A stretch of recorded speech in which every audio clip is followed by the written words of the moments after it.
Number 4، بعض فرقوں کا یہ کہنا ہے کہ ایمان صرف عقیدے کا نام ہے، بلکہ انہوں نے کہا ہے کہ ایمان صرف معرفت یعنی صرف جان لینے کا نام ہے، زبان سے اقرار اور عمل کا ایمان سے کوئی تعلق نہیں۔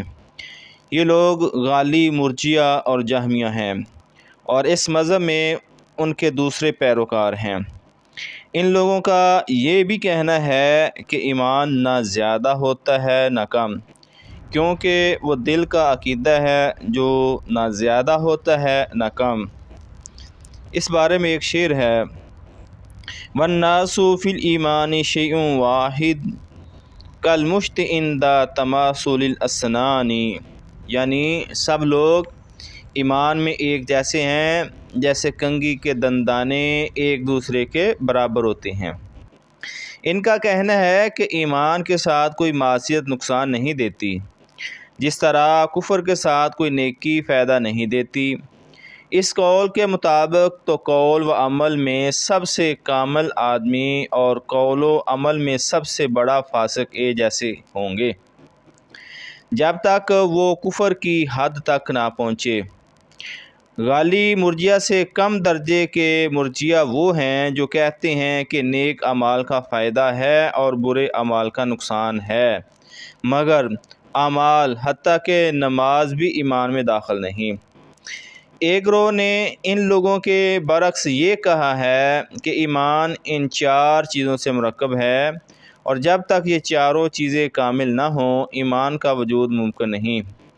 انہوں نے یہاں تک کہا کہ کبیرہ گناہ کا مرتکب کافر، اسلام سے خارج اور ابدی جہنمی ہے۔ یہ خوارج کا گروہ ہے۔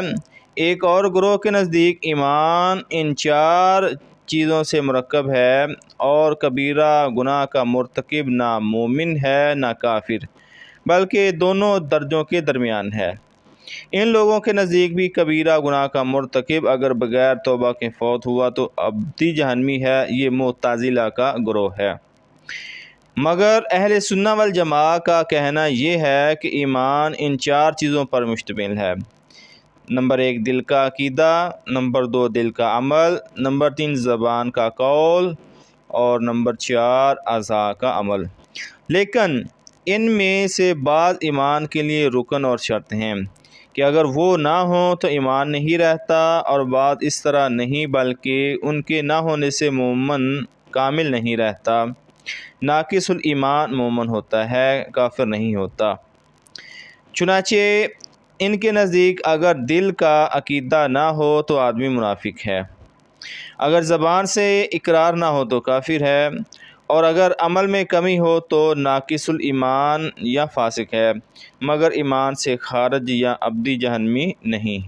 نمبر 5 اسلام میں سب سے پہلی بدعت خوارج سے شروع ہوئی، چنانچہ جو مسلمان ان کے خیال میں کسی کبیرہ گناہ کا مرتکب تھا انہوں نے اسے اسلام سے خارج اور واجب القتل قرار دیا، اور مسلمانوں کو بے دریغ لوٹنے اور قتل کرنے لگے، حتیٰ کہ عثمان، علی اور معاویہ رضی اللہ عنہم اور ان کے تمام ساتھیوں کو کافر قرار دے کر ان سے لڑائی کرنے لگے۔ ان کے ہاں کفار کے متعلق نرمی تھی، مگر مسلمانوں کے بارے میں جو ان سے اتفاق نہ کریں کوئی نرمی نہیں تھی۔ غرض وہ یقتلون اہل الاسلام و یدعون اہل الاوثان، صحیح بخاری کی حدیث ہے، وہ اہل اسلام کو قتل کریں گے اور بت پرستوں کو چھوڑے رکھیں گے کی پوری تصویر تھے، حتیٰ کہ انہوں نے علی رضی اللہ عنہ کو کافر قرار دے کر شہید کر دیا اور اپنے خیال میں اس عمل سے جنت کا سودا کیا۔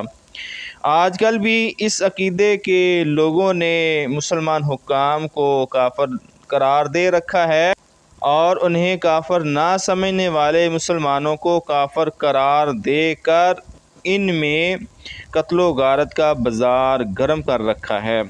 شام اور عراق میں وہ اسرائیل کو کوئی گوزند پہنچانے کے بجائے مسلمانوں ہی کو بہت برے طریقے سے ذبح کر رہے ہیں، اور پاک و ہند میں بھی ہندوؤں اور ہندوستان کے خلاف کوئی کارروائی کرنے کے بجائے پاکستان کے حکومتی اداروں، سکولوں اور مسجدوں میں دھماکے کر کے مسلمانوں کو فنا کر رہے ہیں۔